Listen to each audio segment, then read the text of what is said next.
माई देवी।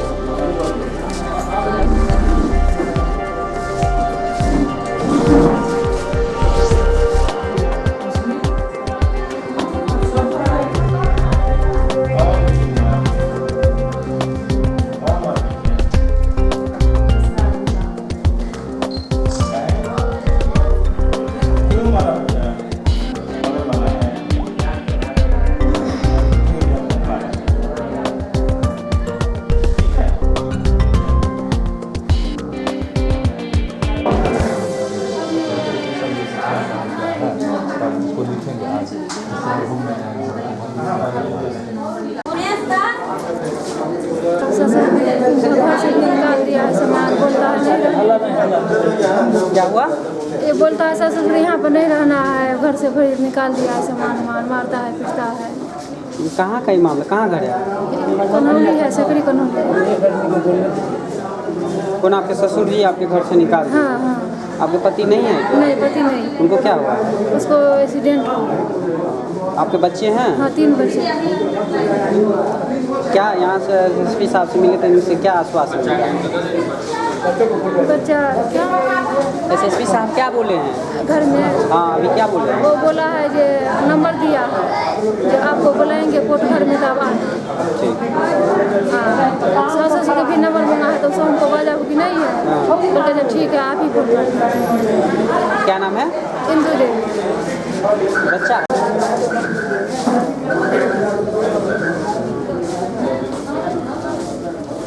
करता है, क्या मारपीट करता है। कौन? जाके जेठ है। थाना में एफआईआर करवाए थे? हम थाना पर करवाए थे, कुछ ये नहीं होता। आपके घर में और कौन कौन है? मेरा घर में 6 बच्चे हैं।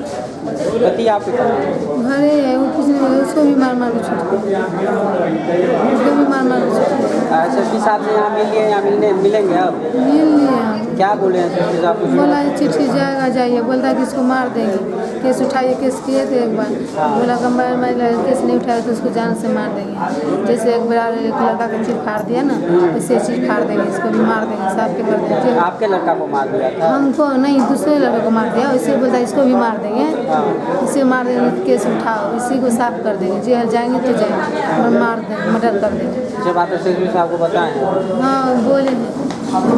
क्या नाम है? समीना खातून। कहाँ घर है? अच्छा।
रात में लहरियासराय स्टेशन से एक व्यक्ति जा रहे थे रात में, तो उसको जिस टेम्पो पर बैठे थे उस टेम्पो चालक और उसमें जो अन्य सवार व्यक्ति थे उनके द्वारा चाकू और कटरा दिखाकर लूटपाट की घटना की गई थी। उनका लैपटॉप का बैग, मोबाइल, सोने का लॉकेट इत्यादि छीन लिया था। इस घटना को गंभीरता से लेकर एसडीपीओ सदर के नेतृत्व में टीम बनाई गई थी ताकि इस प्रकार की घटनाएं दोबारा नहीं हो। टेम्पो चालकों के द्वारा ऐसी घटना काफ़ी सीरियस थी, तो सूचना प्राप्त हुई कि कुछ पुराने क्रिमिनल इसमें इन्वॉल्व हैं, तो उसमें गिरफ्तारी की गई है। 3 व्यक्तियों की गिरफ्तारी हुई है। एक रियाज और सूर्या, बाबुल कुमार और अमित कुमार, ये अरेस्ट हुए हैं। सूर्या पुराना आर्म्स एक्ट, जेल से फरार होने का, अन्य लूट, मर्डर, अपहरण इत्यादि कांडों में आरोपित रहा है। इनके द्वारा लूटे गए मोबाइल, चाकू जो यूज़ किया गया था लूटने के क्रम में, लैपटॉप बरामद हुआ है। इनके पास से जो जिस ऑटो से इन्होंने लूटपाट की थी वो ऑटो भी हम लोगों ने बरामद कर लिया है। वो ऑटो रहीका थाना से लूटा गया है। उसमें इन लोगों ने नेम प्लेट चेंज करके उसका नंबर प्लेट चेंज किया है और उसमें एक स्कॉर्पियो का नंबर यूज़ किया है। तो वहाँ पर भी कांड दर्ज हुआ है। उस टेम्पो को भी हम लोगों ने बरामद किया है। इसके अतिरिक्त टाउन में कुछ बोलेरो चोरी की घटनाएं हुई थी पिछले 1 महीने में। उसमें भी इन लोगों के गैंग का इन्वॉल्वमेंट पाया गया है।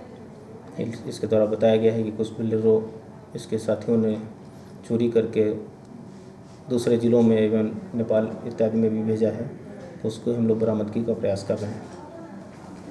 इसके अतिरिक्त आपको पता होगा कि लहरियासराय थाना में एक ईंट भट्टा व्यवसायी के अपहरण का मामला दर्ज हुआ था।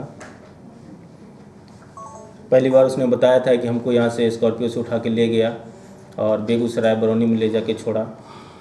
उस वक्त अपने आप से फिर फ़ोन करके आया था वापस। तो इस प्रकार का बयान दिया था। कांड उस वक्त दर्ज हुआ था। उसके 4-5 दिन बाद फिर ये पुनः गायब हुआ। परिजनों ने फिर से अपहरण की प्राथमिकी दर्ज कराई थी। इसको हम लोग काफ़ी सर्च किया तो कल पता चला कि ये हरिद्वार से वापस आया है। ये मानसिक रूप से काफ़ी डिप्रेस्ड महसूस हुआ। इसको लग रहा था कि हरिद्वार हर की पौड़ी पे गया है, वहाँ पर लोगों ने समझाया होगा तो वापस आया। ये काफ़ी लोगों से लोन लिए हुए था। 50 लाख रुपए का इसका लोन इस पर लदा हुआ है, जिसकी वजह से मानसिक रूप से विक्षिप्त हो रहा है। और पूर्व में इसने सही बयान नहीं दिया था कि इसको स्कॉर्पियो से अपहरण हुआ था, जबकि खुद से भागा था। पूरे मामले का दोनों कानों का उद्भेदन हुआ है और आदमी वापस घर आ गया है। तो एक सेंसेशनल मामला था तो वो व्यवसायी जो है वापस आ गया है। ऑटो में लूट करने वाले अपराधी कहाँ के रहने वाले? ये सूर्या है, जैसा कि आप जानते हैं। रियाज और सूर्या ये सब महाराजगंज मोहल्ले का है। बाबुल कुमार बाकरगंज का है। अमित कुमार सैदनगर का है। इसके अतिरिक्त भी 1-2 नाम आए हैं, उसकी गिरफ्तारी के लिए हम लोग। व्यवसायी हत्याकांड में क्या इन लोगों की संलिप्तता हो रहा है? नहीं, इसमें व्यवसायी हत्याकांड जो मब्बी में हुआ है उसकी बात कर रहे हैं। मब्बी व्यवसायी हत्याकांड, उसमें ऑलरेडी उनके परिजनों ने नामजद 2 व्यक्तियों को बनाया है। कॉन्स्पिरेसी एंगल से उन लोगों के द्वारा बताया गया कि इसमें किसी के नेताओं का भी इन्वॉल्वमेंट हो सकता है या उनके द्वारा भी ज़मीनी विवाद में भी उसको मारा जा सकता है। तत्काल एफआईआर दर्ज कर अनुसंधान किया जा रहा है। प्रिलिमिनरी इन्वेस्टिगेशन से पाया गया कि जो उसके साथी थे, जो लैंड डीलिंग में काम करते थे, उन्हीं के द्वारा बुलाकर हत्या की गई है। सीडीआर से भी ये स्पष्ट हुआ है। मोटिव क्या है उनकी गिरफ्तारी के बाद क्लियर हो जाएगा और कौन कौन इसमें इन्वॉल्व लोग हैं उसका भी विधायक का जो हाथ आ रहा है इसमें क्या बताया। जैसा कि बताया कि वो मर्डर का जो शूटर हैं उसी के दोस्त हैं। प्रॉपर्टी डीलिंग में लोग काम कर रहे थे मिलकर, उसके द्वारा बुलाकर हत्या की गई है। दोनों की गिरफ्तारी के लिए टीम बना दी गई है। गिरफ्तारी के पश्चात मोटिव क्लियर होगा कि इसमें किस साजिश के तहत या किस मोटिव के तहत उसकी हत्या की गई है, ये क्लियर हो जाएगा। सर, परिजनों का कहना है कि पुलिस है जिसका नाम देना है वो दे सकते हैं। इन्वेस्टिगेशन एफआईआर एक प्रिलिमिनरी एफआईआर होती है, उसके बाद इन्वेस्टिगेशन चालू होता है। किसी के नाम देने से या नहीं देने से कोई इन्वेस्टिगेशन बदलता नहीं है। इन्वेस्टिगेशन वैज्ञानिक तरीके से किया जा रहा है, टेक्निकली किया जा रहा है। सारा एविडेंस के साथ में जो भी उद्भेदन है वो हम लोग कर रहे हैं। परिजनों में एफआईआर कि कोई दिक्कत नहीं है उसमें। जो नाम है हम लोग उसका दर्ज कर रहे हैं और बाकी अनुसंधान हम लोग टेक्निकली कर रहे हैं। जिसके खिलाफ भी एविडेंस मिलेगा उसको हम लोग विधायक का नाम दर्ज कर रहे हैं आप लोग? जो ये बयान देंगे तो पुलिस के सामने जो बयान देंगे उसको दर्ज किया जाएगा। उसमें कहाँ दोहरा है।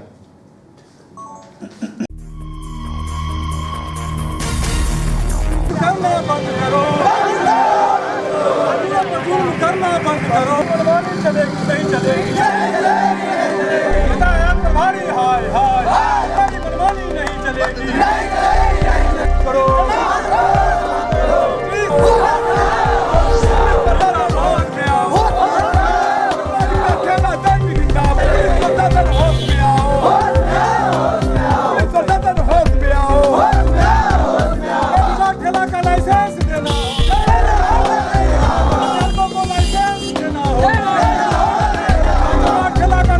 करना होगा।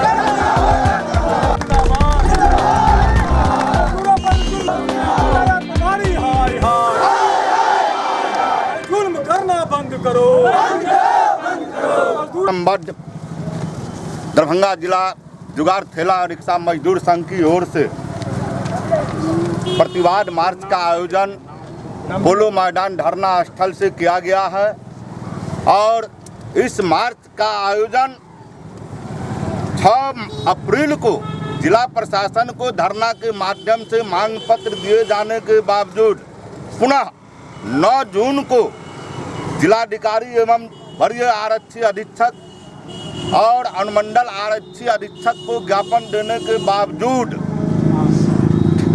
जुगाड़ ठेला मजदूरों पर मनमानी और मर्यादित व्यवहार करने वाले यातायात पुलिस पदाधिकारी सार्जेंट के खिलाफ अभी तक कोई कार्रवाई नहीं करने के खिलाफ और जुगाड़ ठेला मजदूरों को अभी तक लाइसेंस की सुविधा नहीं देने के खिलाफ, निबंधन नहीं देने के खिलाफ यह प्रतिवाद मार्च का आयोजन है। और इस प्रतिवाद मार्च के माध्यम से हम जिला प्रशासन के आगाह करना चाहते हैं, उनसे डिमांड करते हैं कि अविलंब इस माह के अंत तक दरभंगा के सभी जुगाड़ ठेला मजदूरों को जुगाड़ ठेला रिक्शा का लाइसेंस, निबंधन, रोड टैक्स, परमिट की सुविधा और पहचान पत्र की सुविधा निर्गत करें, अन्यथा 1 जुलाई से पूरे जिला में हमारे जुगाड़ ठेला मजदूर संघ के साथी चक्का जाम आंदोलन करेंगे। उसके बाद फिर भूख हड़ताल आंदोलन होगा और यह आंदोलन धारावाहिक चलेगा जब तक न्याय नहीं मिलेगा, जब तक यहाँ के सार्जेंट की मनमानी पर और हमारे जुगाड़ ठेला मजदूरों को जो लाठी से पीटा गया है यहाँ के सार्जेंट के द्वारा, उन सार्जेंट को जब तक यहाँ से हटाया नहीं जाएगा तब तक यह आंदोलन जारी रहेगा।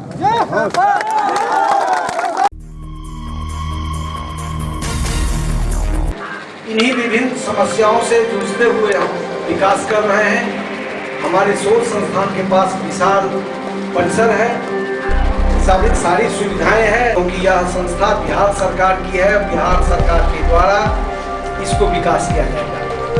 तो यह कहने में गुरेज नहीं है कि 16 जून 1951 को यहाँ पर डॉक्टर राजेंद्र प्रसाद प्रथम देश रत्न राजेंद्र प्रसाद प्रथम राष्ट्रपति आए और जिस भवन का शिलान्यास किया गया उस भवन में आज तक एक ईंट भी नहीं लगा और इसका कार्यालय और ये इसकी जो व्यवस्था थी वह आज तक इस शोध संस्थान को उपलब्ध नहीं हो सका।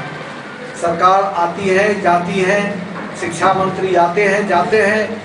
पूर्व में मैं 2 बार यहाँ शिक्षा मंत्री को बुलाया और सुशील कुमार मोदी जी को बुलाया कि यहाँ के व्यवस्था को सुधार करने का कोई उपाय किया जाए। इसका न अभी तक भवन बन सका है और न ही विद्वज्जन मीडिया बंधु सभी को स्वागत करते हैं, आगत विद्वानों को वंदन चंदन करते हैं।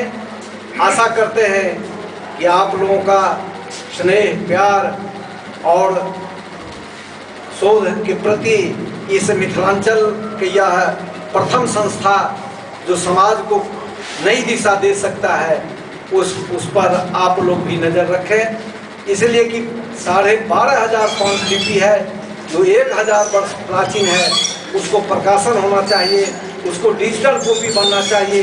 देश दुनिया के बीच में वह पांडुलिपि के बारे में जाना चाहिए, वह नहीं है। बिहार सरकार की यह प्रशासन की स्थिति है कि यहाँ सुरक्षा व्यवस्था भी नहीं है। डीएम के कहने के बाद भी यहाँ जो है पुलिस प्रशासन की जो व्यवस्था थी वह वापस कर लिया गया है।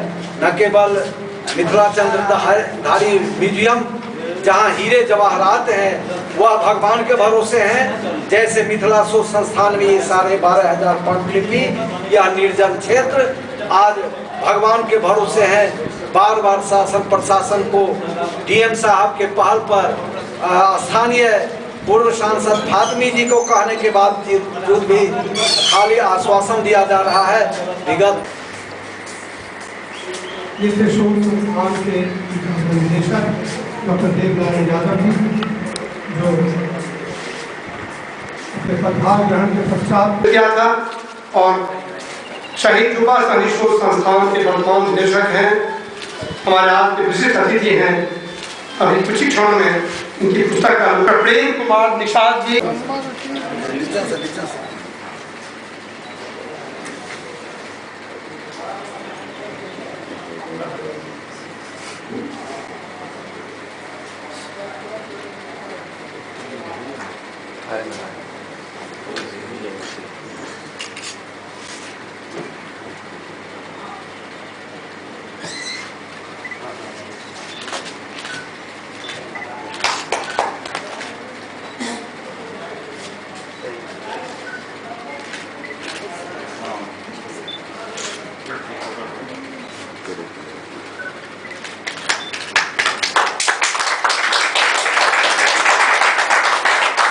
दीपक ज्योति नमोस्तुते, अंधकार चिरता हुआ ये प्रकाश हमारे ज्ञान की लौ को आगे बढ़ाते हुए शोध संस्थान के विकास गति को। इस पुस्तक का लोकार्पण हमारे माननीय शिक्षकों के द्वारा किया जा रहा है। ये डॉक्टर हरीशचंद्र साहनी जी यहाँ पर कथा है। रवि भूषण सिन्हा, इन्होंने बहुत रवि भूषण सिन्हा इनमें इनके जीवन की संघर्ष गाथा जो इसके बाद इनका उद्बोधन आप सुनेंगे पाएंगे।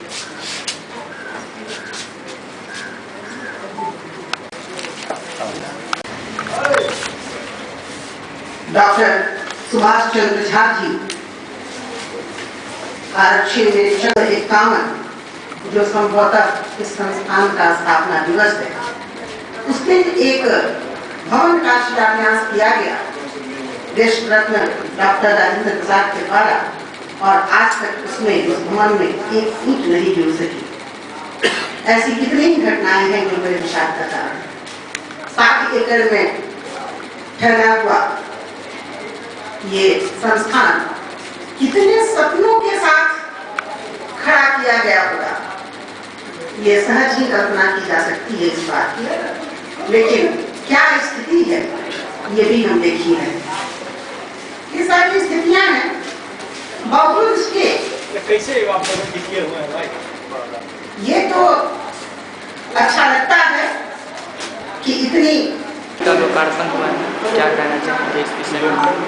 मेरी जो किताब का जो लोकार्पण हुआ है, मेरे सपने और संकल्प, मैं बड़ा ही मतलब गरीबी से अपनी जिंदगी को शुरू और धीरे धीरे शिक्षा जगत में पराकाष्ठा पर पहुँचते 2 विश्व दलित साहित्यकार सम्मेलन लंदन की ऑस्ट्रेलियन यूनिवर्सिटी में भारत की ओर से प्रतिनिधित्व करने का मौका। तो ये किताब आत्मकथा जिसको कहा जाता है, ये मेरा सपना और संकल्प है। इसमें न मेरा कोई अहंकार है, न कोई विद्वता छिपा हुआ है और न किसी ढंग का इसमें अभिमान है। मैं केवल अपने गरीब दलित शोषित पीड़ित परिवार के जो बच्चे हैं उनको एक संदेश देना चाहता हूँ इस पुस्तक के माध्यम से कि वे अगर संघर्ष करेंगे तो शिक्षा जगत में ऊंचाई तक पहुँचेंगे और भारत ही नहीं पूरे विश्व की सेवा में अपना नाम को रोशन करेंगे। तो उद्देश्य मेरा मात्र यही है और यह भी इस किताब में मैं दर्शाया कि जितने भी महापुरुष हुए गरीबी से ज़िंदगी जिए, अपनी ज़िंदगी को शुरू किए हैं गरीबी से, लेकिन वे महान संत और साहित्यकार हुए हैं, जिसमें संत कबीर, रविदास जी, स्वामी विवेकानंद जी, बाबा नागार्जुन का नाम आता है, राहुल शास्त्री त्याग का नाम आता है, युवा साहनी जी का नाम आता है, भगत सिंह का नाम आता है। इन तमाम लोगों से प्रेरणा लेकर हमने इस पुस्तक को लिखा, मेरे सपने और संकल्प, जिसमें मेरे पिताजी, माँ, समाज और इस विश्वविद्यालय के शिक्षकों का योगदान रहा है।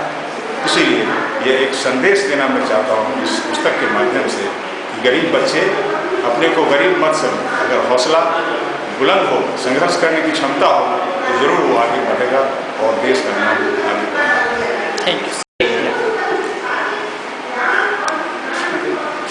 Coalition politics of India, rise and growth of coalition politics in India, study in the historical perspective.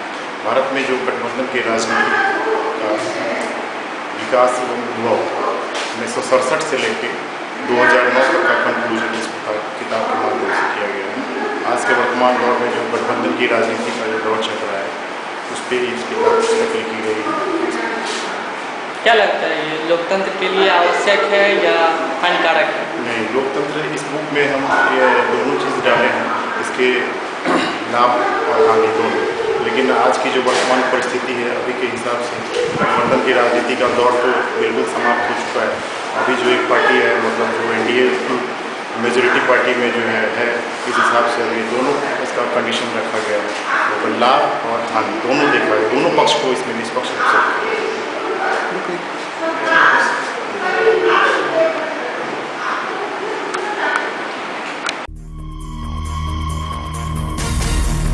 ये मिथिला शोध संस्थान 16 जून 1951 को स्थापना की गई थी बिहार सरकार द्वारा।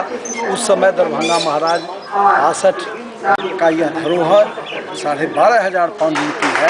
नव न्याय दर्शन तंत्र इस पर आधारित है और इस पर जो है से आगे बढ़ने का यह प्रगति की ओर अग्रसर है। डीएम दरभंगा द्वारा शोध संस्थान में जो सुरक्षा बल तैनात था, 2 महीने से चुनाव प्रचार कार्यक्रम में सुरक्षा बल को लिया गया। डीएम के आदेश करने के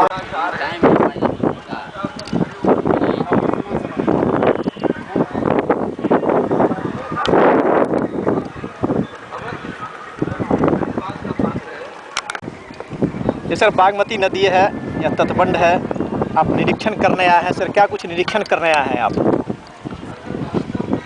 बाढ़ के पूर्व जो है बांध की क्या स्थिति है हम लोग देखने जहाँ जरूरत होगी वहाँ काम करा के इसमें बाढ़ से सुरक्षा प्रदान करने के लिए लोग किए हैं। क्या क्या कुछ आप सुरक्षा दृष्टि से यहाँ जैसे कुछ रंकट उधर का पक्ष होता है उसका रिपेयर हम लोग करवा दे रहे हैं। और जहाँ सर मिट्टी कटाई हो गई है बांध के अंदर या बांध के बाहर, उसकी क्या कार्य योजना है? जहाँ मिट्टी कटाई हो गई है तो जैसे बांध के नज़दीक है तो उसको साइड देखने के बाद जैसा होगा वैसा कार्य किया जाएगा। अध्यक्ष महोदय हैं, इनका जो सलाह होगा। खास करके शहरी क्षेत्र का जो एरिया है उसके बारे में क्या कुछ विशेष व्यवस्था है? बताया सर आपको। शहरी क्षेत्र में ये दरभंगा शहर सुरक्षात्मक बांध हम लोगों का है जो दरभंगा और लहरिया सरोवर टाइम प्रोटेक्शन करता है। इसमें अभी जिला प्रशासन की तरफ से भी प्रतिनिधि लोग अपना निरीक्षण कर चुके हैं, रिपोर्ट विभाग को गया है और हम लोग पूर्ण रूप से तैयार हैं।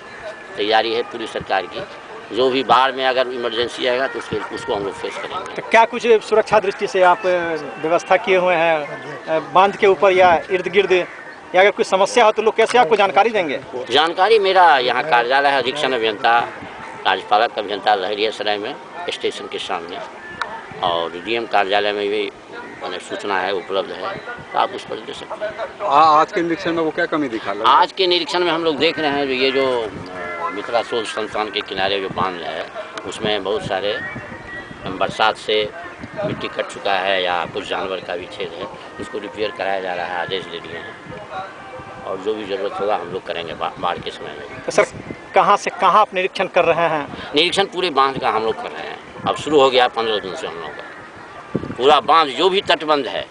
अभी यहाँ से करेह बागमती सारे का तटबंध, अभी हम लोग बहुत दूर तक जाएंगे। एक और इसमें है कि जो टाउन प्रोटेक्शन के बारे में जो आपने पूछा, उसके लिए बांध पर बहुत ज़्यादा इंक्रोचमेंट है।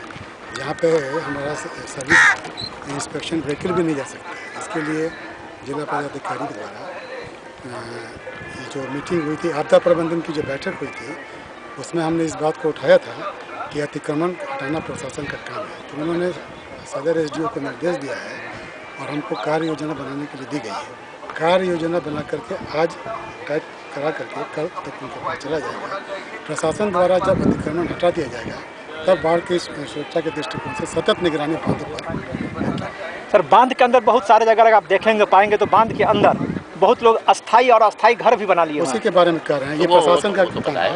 ये हम लोग प्रशासन की मदद से वो कर सकते हैं। प्रशासन सहयोग देगा, प्रशासन मजिस्ट्रेट फोर्स देगा, हम सामान उपलब्ध करा देंगे तभी अतिक्रमण हट पाएगा। इसके लिए प्रशासन के सहयोग के बिना नहीं समझ। इसमें मीडिया का भी सहयोग चाहिए। क्या नाम है आपका? अशोक कुमार अग्रवाल। आप क्या हैं सर? कार्यपालक दरभंगा। इनका नाम पूछ लो, सर का नाम पूछ लो। सर आप अपना परिचय दे दें। मेरा नाम हुआ देवेंद्र झा डी झा और मैं रिटायर्ड अधीक्षण अभियंता हूँ सिंचाई विभाग के। अभी मुझे बिहार सरकार यहाँ अध्यक्ष बाढ़ संघर्षात्मक बल के अध्यक्ष के रूप में पूरा क्षेत्र झंझारपुर क्षेत्र में नियुक्त की गई है मेरी, और वही हम देख रहे हैं। क्या पद है सर? जहाँ भी कोई ज़रूरत होगा बाढ़ के समय में हम आदेश देंगे। इसका कंट्रोल रूम, ये कंट्रोल नंबर भी होगा कोई? कंट्रोल नंबर सारा है वहाँ ऑफिस है जी। एनसीसी या एनएसएस ये बड़ा महत्वपूर्ण सब्जेक्ट है। भगवान ना करे किसी दिन डिजास्टर हो जाए अपने देश में, हम लोगों को स्वयं सेवक नहीं मिलेंगे। मिलिट्री या तो बॉर्डर पे रहेगी या थोड़ी बहुत डिप्लॉय कर दी जाएगी। हमारे पास कोई सक्षम हाथ नहीं होंगे जो हमारी मदद कर सके। इसलिए इन सब फोर्सेस की महत्ता बहुत है, क्योंकि जनसंख्या महिलाओं की इस देश में, और महिलाओं संबंधी बहुत सारे कार्य जो एनएसएस के माध्यम से संपादित हो सकते हैं। घरों में वो है टॉक, जोर से बोलिए, अध्यापक को जोर से बोलना चाहिए।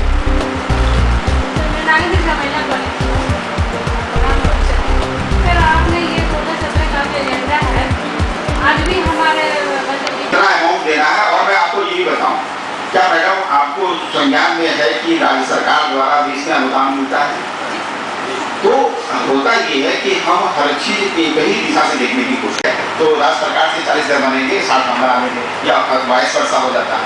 तो इस तरीके के प्रपोजल को ध्यान में रख के देना पड़ता है। हम लोग मोनोटोनी में चले जाते हैं, इसलिए सब जगह व्यवस्था थी, तो आपने दोनों जगह कोशिश करनी चाहिए। बस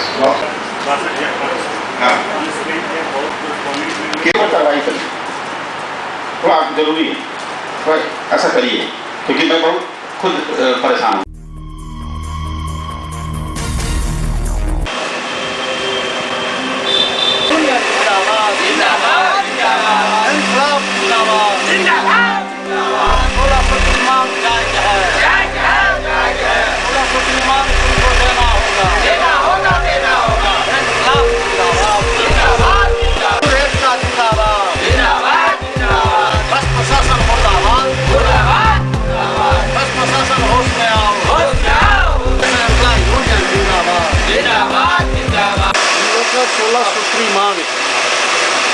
सूत्री मांग का आज ये 9वां दिन है।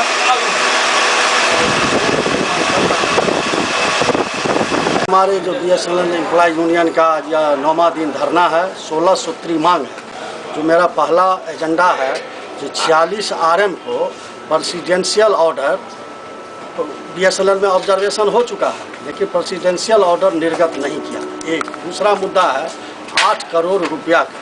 8 करोड़ रुपया इरकॉन कंपनी के द्वारा दिया गया यूजी केबल शिफ्टिंग के वास्ते। जो यूजी केबल शिफ्ट हुआ नहीं, उसका हिसाब हम मांग रहे हैं। जब शिफ्ट हुआ नहीं तो रुपया गया कहाँ, किस मद में रुपया खर्चा है, ताकि मेरा उपभोक्ता इससे परेशान हो रहा है। आए दिन मेरा लीज लाइन, ब्रॉडबैंड, वाईमैक्स सेवा जो है इसकी चरमरा गई है। दूसरा एजेंडा, तीसरा है जो नियम के विरुद्ध जितना भी क्वार्टर आवंटन है सबको रद्द किया जाए।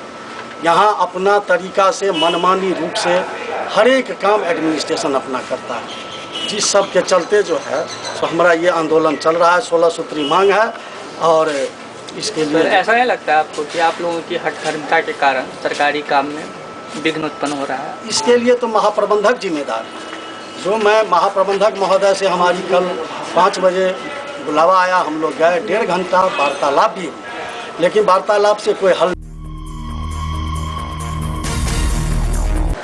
और इस सब के पृष्ठभूमि में यह भी है कि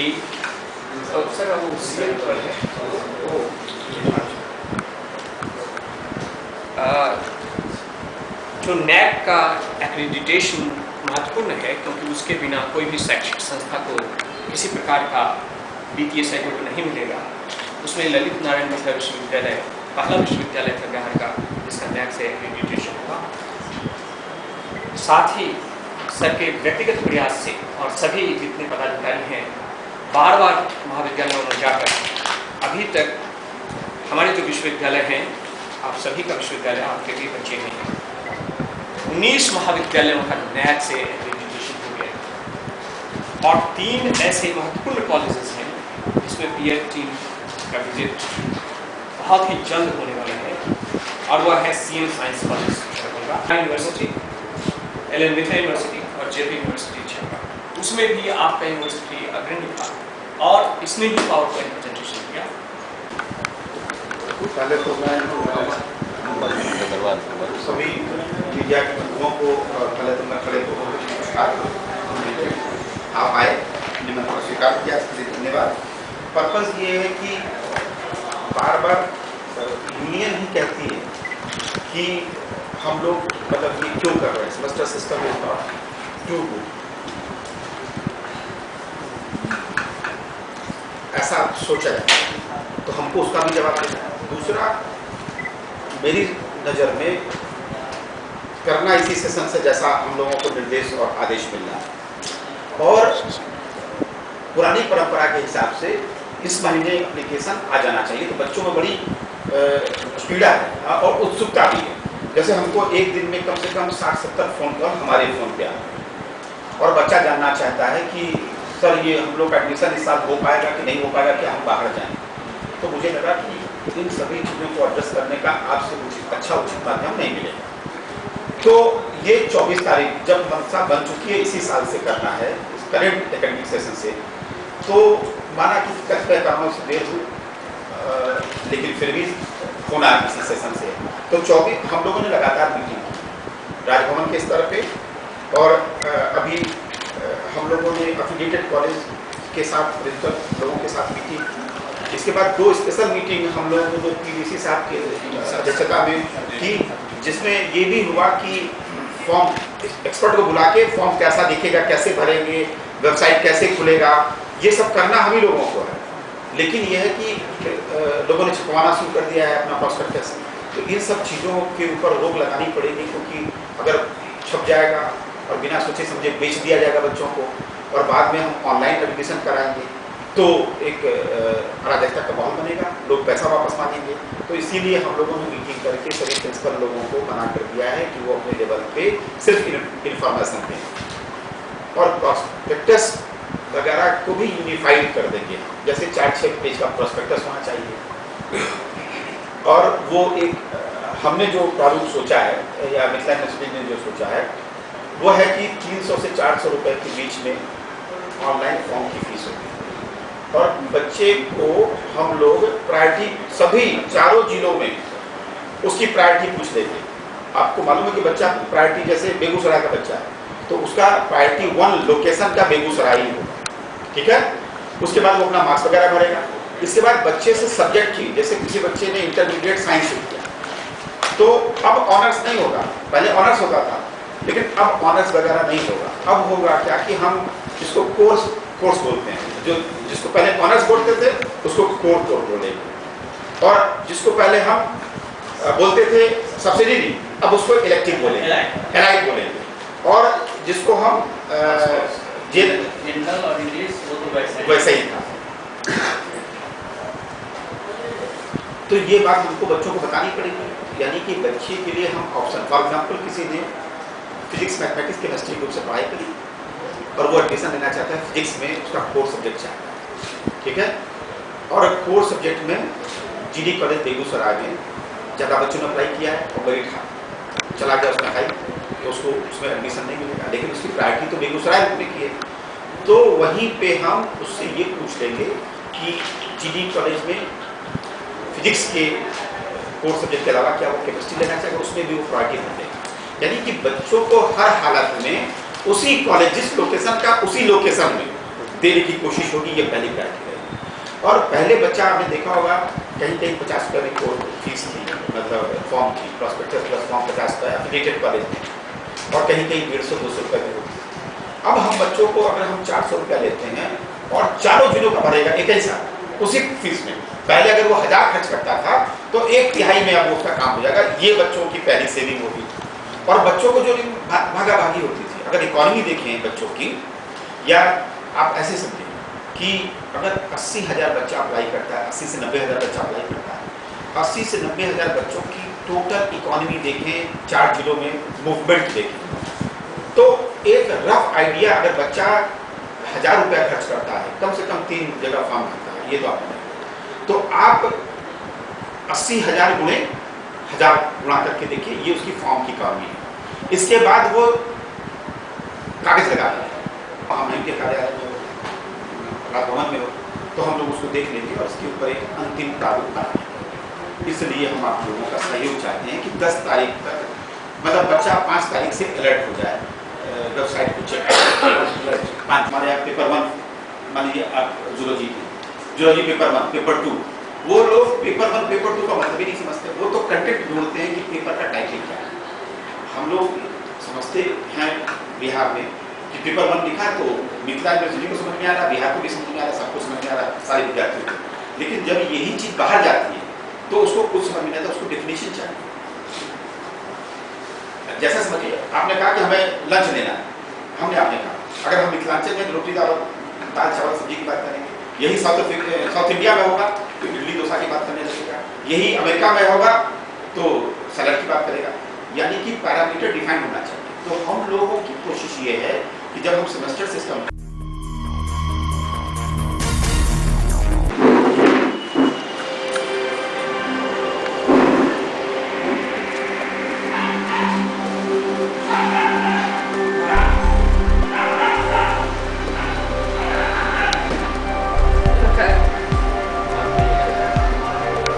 आयोजन किया गया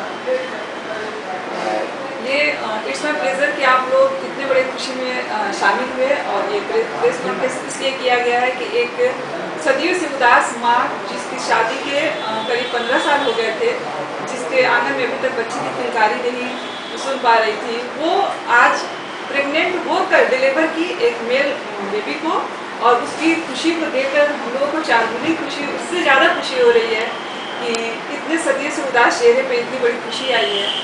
और ये हमारे नॉर्थ बिहार का सबसे पहला फर्टिलिटी सेंटर है जहाँ पे इतना अच्छा सक्सेस मिला, और ये सबसे हम लोग का फर्स्ट साइकिल के पेशेंट है जो फर्स्ट साइकिल में इसको सक्सेस हो गया, और ये मेरे बेबी, और सब कुछ सबसे बड़ी बात कि ये सब कुछ काम जो है ये दरभंगा में हुआ, अंडा निकालने से लेकर अंडा तैयार करने से लेकर उसका निषेचन से लेकर उसके यूट्रस में इम्प्लांट करने तक सब काम दरभंगा में हुआ। यहाँ तक कि एनसी भी 9 महीना हम लोग किए, और फिर डिलीवरी भी हमारे यहाँ हुई।